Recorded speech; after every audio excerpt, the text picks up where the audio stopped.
Assalamu alaykum wa rahmatullah. Le Coran est bel et bien la parole de Dieu. C'est ce que nous avons tenté de prouver en nous intéressant à l'intégrité du prophète de l'islam, c'est-à-dire est-ce qu'il est charlatan, imposteur, menteur, ou bien est-il sincère? Nous avons répondu à cette question. Posons-nous une autre question pour être sûr et certain que le Coran est bien la parole de Dieu. Est-ce qu'il n'y aurait pas dans le Coran des passages qui nous prouvent sans aucun doute que c'est bien Dieu qui parle et non pas un être humain, notamment le prophète qui parlerait en supposant que c'est Dieu qui le fait? Oui, il y a ce qu'on appelle des défis qui sont lancés dans le Coran. Dieu affirme des choses, lance des défis. Il est impossible que le prophète Mohammed ou bien un autre être humain ait pu être derrière ces phrases, ces défis lancés. Prenons quelques exemples.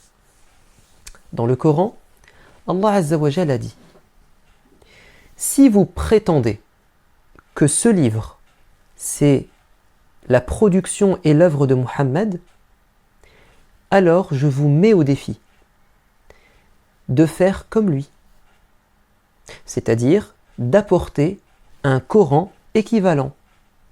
Puisque Mohammed est un être humain comme vous, et que vous-même vous vous prétendiez plus éloquent et meilleur poète que lui, vous avez toutes les capacités pour produire un Coran, puisque apparemment ça vient de lui. Allez-y. Si vous n'en êtes pas capable, cela signifie que ce n'est pas Mohammed qui est derrière, puisque vous êtes plus fort que lui et vous ne faites pas comme lui. Au départ, Dieu leur a lancé comme défi de produire un Coran comme celui-ci, c'est-à-dire plusieurs sourates, et comme il n'était pas capable de le faire, il va leur lancer un deuxième défi, en leur disant: écoutez, apportez simplement 10 sourates, juste 10 sourates, celles que vous voulez, de la longueur, de la quantité que vous choisirez. Ils n'ont pas remporté le défi. Et Dieu va leur dire: وَإِن كُنْتُمْ فِي رَيْبٍ مِّمَّا نَزَّلْنَا عَلَى عَبْدِنَا. Si vous êtes dans le doute au sujet de la nature de ce Coran que nous avons révélé à notre serviteur Muhammad alayhi salatu wassalam, vous vous dites: est-ce que ça vient de lui, est-ce que ça vient de quelqu'un d'autre, est-ce que ça vient de Dieu? Si vous êtes dans le doute, alors فَأْتُوا بِسُورَةٍ مِّن مِّثْلِهِ, apportez une seule sourate semblable à celle du Coran.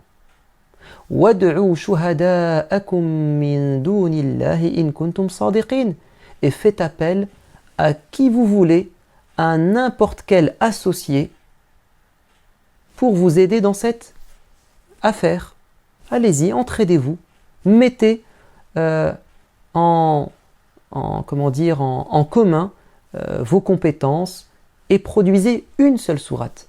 Et Dieu répond immédiatement: wa illam taf'alu, et si vous n'êtes pas capable de le faire.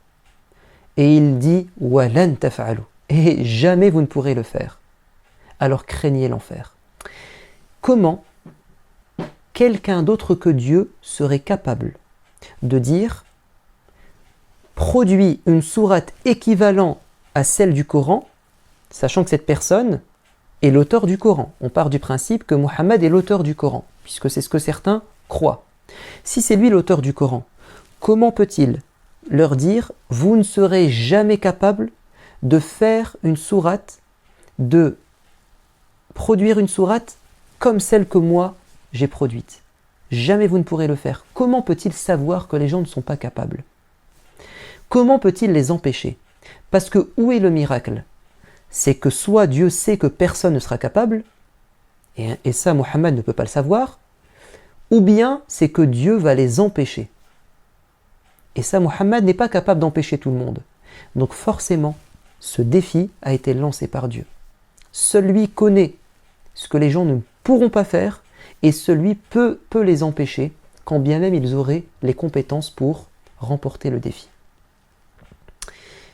Deuxième défi qui est lancé dans le Coran, il est encore plus intéressant.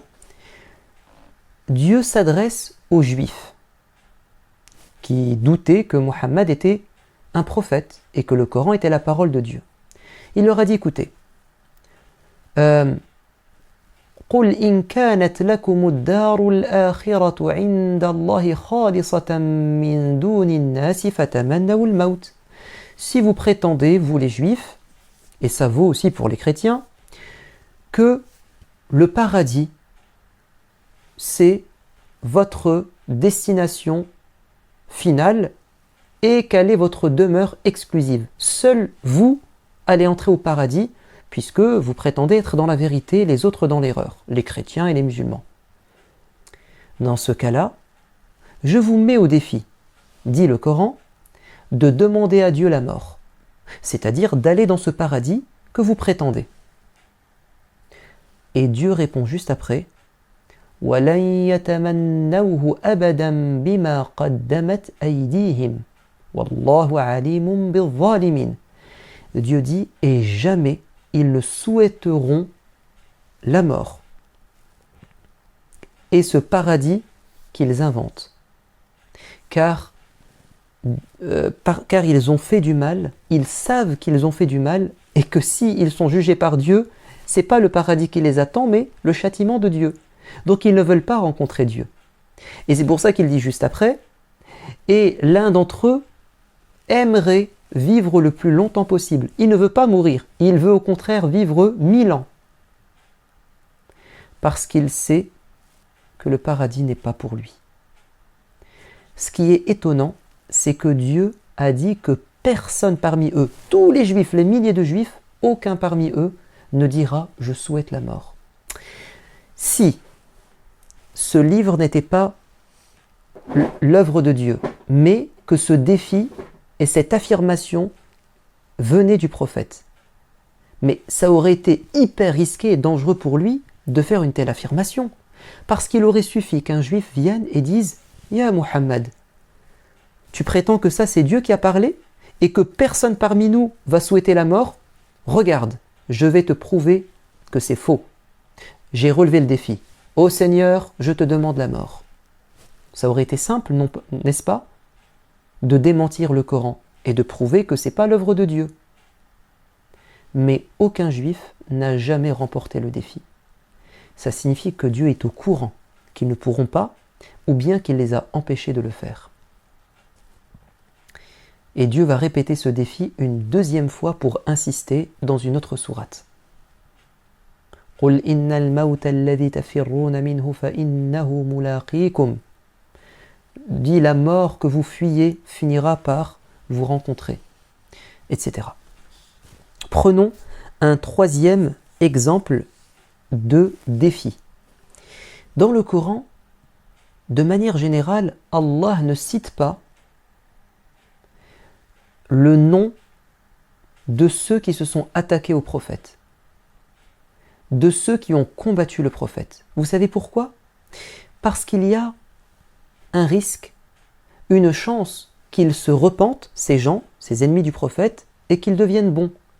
Et si Dieu parle en mal de ces gens-là dans le Coran, ça signifie que ça va les empêcher de devenir musulmans. Et que s'ils deviennent musulmans, ils entendront tout le temps dans le Coran leur passé qui est pas très favorable. Alors, comme Allah savait que beaucoup de ceux qui ont combattu le prophète deviendraient musulmans, il n'a pas cité leur nom. Comme Abu Sufyan, Khalid ibn al-Walid. En revanche, il a cité des personnes en particulier car il savait qu'ils allaient mourir en tant que mécréants et en tant qu'ennemis du prophète. Qui peut savoir ça si ce n'est Dieu? Prenons un exemple que vous connaissez. Il y a la sourate Al-Masad. Tabbat yada abi lahabin wa tab. Dieu dit Abu Lahab est maudit. Il ira en enfer, lui et sa femme, parce qu'ils ont fait beaucoup de mal au prophète. Qui peut, si ce n'est Dieu, dire que Abu Lahab et sa femme vont mal finir leur jour? Ils étaient encore vivants à cette époque. Comment peut-on savoir leur avenir? Peut-être qu'ils vont se repentir comme d'autres. Non. Comme c'est Dieu qui s'exprime, il sait le destin de chacun. Ça ne peut pas venir du prophète. Il aurait fallu simplement que Abu Lahab vienne et dise « Oh Muhammad, je vais te prouver que ce qui est dit dans le Coran, c'est pas Dieu qui parle. Il y a une erreur. Tu prétends que Dieu a dit que j'allais partir en enfer ? Regarde, j'atteste qu'il n'y a qu'un seul Dieu et que tu es le prophète. » Même si c'est hypocrite, mais simplement pour l'embêter et le discréditer. Mais Abu Lahab et sa femme, Jamil, n'ont même pas osé faire ça. Parce que Dieu, soit il les a empêchés, soit il savait qu'il ne le ferait jamais. Dieu a dit la même chose au sujet du père de Khalid ibn al-Walid. Alors il ne l'a pas cité par son nom, mais il l'a désigné par ses qualités. Et tout le monde savait qu'il s'agissait de lui. Il s'appelle Al-Walid ibn al-Mughira.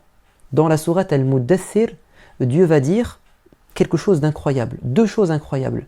Sa'uslihi saqar, je vais le mettre en enfer. Ça signifie qu'il va mourir mécréant et méchant. Mais avant, il va dire, nous lui avons donné beaucoup d'argent, beaucoup d'enfants. Et Dieu va dire, Thumma yatma'u an azid. Et il espère augmenter sa richesse, augmenter le nombre de ses enfants. Kalla sa'urhiquhu sa'uda. Dieu dit, jamais ça ne se produira. Il n'aura plus d'enfants supplémentaires et il n'aura plus de richesses supplémentaires. Mais qui peut dire ça? Comment je peux savoir qu'un tel n'aura plus d'enfants? Que ce commerçant ne gagnera plus d'argent, qu'il fera tout le temps faillite? Je ne peux pas savoir ça. Le seul qui peut vraiment savoir ça, c'est Allah. C'est pour ça que ces paroles viennent de Dieu. Je vous donne un dernier exemple. L'un des grands ennemis du prophète, c'est Abdullah ibn Ubay ibn Salul, le chef des hypocrites qui a insulté le prophète, qui a insulté Aïcha.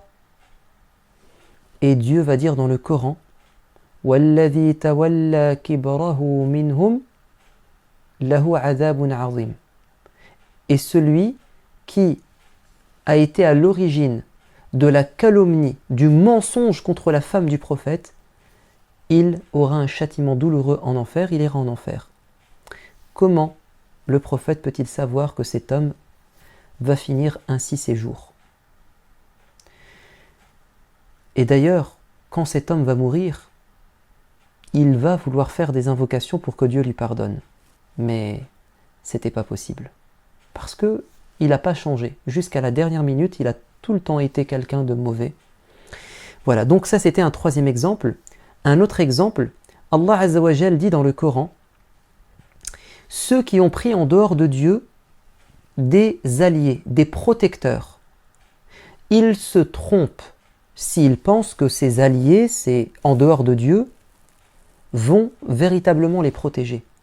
Ils ressemblent à l'araignée qui a confectionné, tissé une toile. Ils sont pareils. Y a-t-il plus fragile dans le monde animal que la toile d'araignée, nous dit Dieu, si seulement ils pouvaient le savoir. Ceux qui pensaient que les statues pouvaient les protéger, ils se fourvoient, ils se trompent complètement, car une statue ne peut pas les protéger. De même, si l'araignée pense que sa toile va la protéger du vent, de la chaleur, de la pluie, du froid, des prédateurs, elle se trompe. C'est une demeure fragile, elle ne peut pas protéger l'araignée. C'est clair? Dieu dit, la demeure la plus fragile, c'est celle de l'araignée. Mais comment un homme peut-il dire ça? Il n'y a que Dieu qui peut dire ça. Parce que Muhammad n'a pas étudié toutes les habitations des animaux. Peut-être qu'il y a un animal en Amérique qui a un habitat, une demeure qui est plus fragile qu'une toile d'araignée. Le seul qui peut dire une vérité comme celle-ci, c'est bien Dieu. Est-ce que c'est vrai? Est-ce que la toile d'araignée est vraiment ce qu'il y a de plus fragile? En fait, les scientifiques ont découvert qu'il y a plus fragile que la toile d'araignée. C'est pour ça que Dieu n'a pas dit la toile. Il n'a pas dit an-nasij. Il a dit bayt, la demeure. C'est-à-dire quelque chose qu'elle a fabriqué. Et il y a plus fragile que la demeure de l'araignée qui est faite en soie. Ils ont découvert une espèce d'araignée qui est aquatique. Elle s'appelle l'agironette, quelque chose comme ça. Vous chercherez sur internet, c'est facilement, vous pouvez la trouver. Vous savez ce que fait cette araignée ? Elle sort son abdomen de l'eau, elle va pomper de l'oxygène et elle va le relâcher dans l'eau en créant une bulle. Et elle va la grossir pour qu'elle puisse y vivre et même mettre sa nourriture. Ce qui signifie que la demeure de l'araignée, c'est une bulle. Y a-t-il plus fragile que de l'air ? Évidemment que non. Mais vous savez, bayt en arabe, ça veut dire aussi une famille. Y a-t-il plus fragile que la famille de l'araignée ? Comment le prophète peut-il dire que la famille la plus fragile dans le règne animal, c'est celle de l'araignée ? Il y a peut-être des familles plus fragiles ? Non, ça a été prouvé parce que c'est Dieu qui parle et Dieu sait tout. Ça a été aujourd'hui attesté. On ne trouve pas des relations de famille plus explosives que celles qui existent entre certains membres de la famille de l'araignée, d'une espèce d'araignée. La femelle est très grosse. Le mâle est petit et quand il vient prudemment pour s'accoupler avec la femelle, il doit s'échapper rapidement parce que la femelle peut le dévorer. La femme peut manger son mari. C'est quand même incroyable, c'est assez rare. Deuxièmement, quand elle pond ses œufs, il y a une espèce d'araignée, quand elle pond ses œufs, elle les met sur son dos. Elle met les œufs sur son dos, elle les transporte, il y en a des dizaines, des centaines. Quand les petites araignées sortent de l'œuf, vous savez ce qu'elles font ? Elles ne descendent pas. Elles ne se mettent pas devant les yeux de leur mère, parce qu'elles savent que leur mère peut les manger. Une mère qui mange ses enfants, normalement, un animal, une femelle, même un mâle défend sa progéniture. Et vous savez ce que font les petits ? Ils finissent par manger la mère. Oui, des petits qui mangent leurs parents. Vous savez pourquoi ? Parce qu'il y a un mécanisme qui se déclenche quand elle pond ses œufs. Ses organes commencent à se liquéfier, à s'autodétruire. Et donc ils ressentent qu'elle est en train de mourir et ils vont manger leur mère. Et ensuite ils se mangent entre eux, les frères et les sœurs. Et ils peuvent manger leur tante, leurs cousins. Y a-t-il plus fragile que ça ? Le papa, la maman s'entretuent, les parents et les enfants s'entretuent, les enfants entre eux s'entretuent. C'est vraiment incroyable. Donc ça vient de Dieu, bien évidemment, parce que ça dépasse le prophète.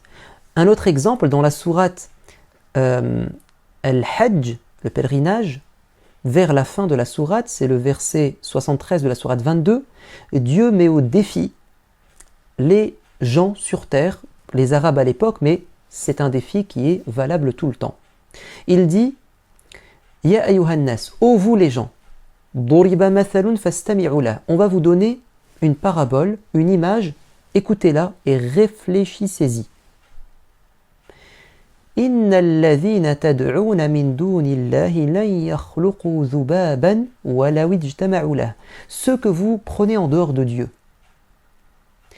sont incapables, même s'ils devaient mettre leurs efforts en commun, incapables de créer ne serait-ce qu'une mouche. Comment vous pouvez penser que quelqu'un est égal à Dieu ? Ils peuvent même pas créer une des créatures les plus fragiles, une mouche. Et ensuite Dieu dit وَإِن يَسْلُبْهُمُ الذُّبَابُ شَيْئًا لَا يَسْتَنْقِذُوهُ مِنْهُ ضَعُفَ الطَّالِبُ وَالْمَطْلُوبُ. Et si cette mouche vient leur voler quelque chose, à ces divinités ou à ces gens, ils sont incapables de le récupérer. Ils sont bien faibles. Parce que la mouche, quand elle se pose sur de la nourriture, ta nourriture ou celle que tu vas donner au statut, à partir du moment où elle s'est posée et qu'elle a mis sa trompe, c'est fini, tu ne peux plus reprendre ce qu'elle t'a pris. Vous savez pourquoi? Parce que le pain sur lequel elle s'est posée et qu'elle va manger, elle ne le prend pas en étant solide. Ça ne passe pas par sa trompe. Elle va sécréter des sucs digestifs ou des enzymes, un produit qui va rendre liquide cette nourriture solide, qu'elle va ensuite pomper et ingurgiter. Donc dès qu'elle t'a pris quelque chose, tu ne peux plus le récupérer parce qu'il a été transformé. Donc vous n'arriverez jamais à créer une mouche, c'est un défi que Dieu a lancé, que personne ne pourra jamais remporter. Le prophète ne peut pas dire ce genre de choses. C'est forcément Dieu qui parle. Et enfin, avant la fin, Dieu dit dans la sourate 33 verset 4 وَمَا جَعَلَ اللَّهُ لِرَجُلٍ مِّنْ قَلْبَيْنِ فِي جَوْفِهِ. Dieu n'a jamais mis dans le corps d'un homme 2 cœurs. Un homme ne peut pas être doté de 2 cœurs. C'est impossible. Qu'est-ce que ça veut dire? Allah n'a pas dit... Alors ça signifie quoi? 2 cœurs, ça signifie tu ne peux pas aimer 2 choses qui sont contraires. S'il y a 2 choses qui sont contraires, tu ne peux pas les aimer. Si tu aimes quelque chose qui est bon, tu ne peux pas aimer le contraire qui est mauvais. Ça ne peut pas coïncider. Tu ne peux pas avoir 2 choses contradictoires dans ton cœur. Aimer 2 choses contradictoires. Mais le fait que Dieu dise ça, ça peut pousser des gens à dire « Attendez, mais on peut avoir quand même 2 cœurs dans son corps. » La preuve, c'est qu'une maman, à un moment donné, elle a 2 cœurs. Son cœur à elle et le cœur de son bébé. Donc elle a 2 cœurs, peut-être même 3 si c'est des jumeaux. Donc Dieu s'est trompé. Et non. Parce que Dieu n'a pas dit « l'être humain ne peut pas avoir 2 cœurs ». Parce qu'on lui aurait objecté qu'une femme peut avoir 2 cœurs. Mais il a dit « un homme ne peut pas avoir 2 cœurs ». Pour que personne ne puisse dire que Dieu s'est trompé. Le prophète ne peut pas dire ce genre de choses et lancer ce genre de défi. Allez, je termine en disant que l'un des défis les plus impressionnants, c'est celui qui est cité dans la sourate 15, verset 9. « Inna nahnu nazzalna dhikra wa inna lahu lahafidun » Nous avons révélé le Coran et nous allons le protéger, le conserver.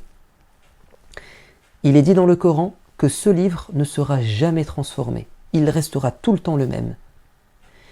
Comment un homme peut-il dire ça d'un livre qu'il a écrit? Et il sait très bien que son livre peut disparaître, qu'on peut le transformer, puisqu'il ne sera plus là pour le protéger. Le seul qui peut dire ça, c'est quelqu'un qui sera tout le temps là pour le protéger.